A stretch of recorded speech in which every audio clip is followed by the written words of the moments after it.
ప్రతికూల స్థితులందు మము ధైర్యపరచి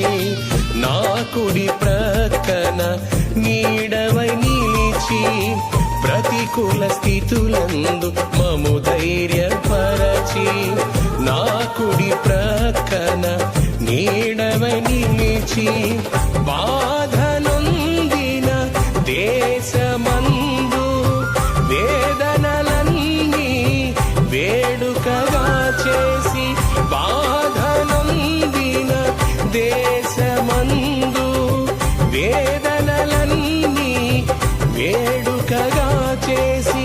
విజయ ధ్వజముగా స్థాపించావు విజయ ధ్వజముగా స్థాపించావు జయశీల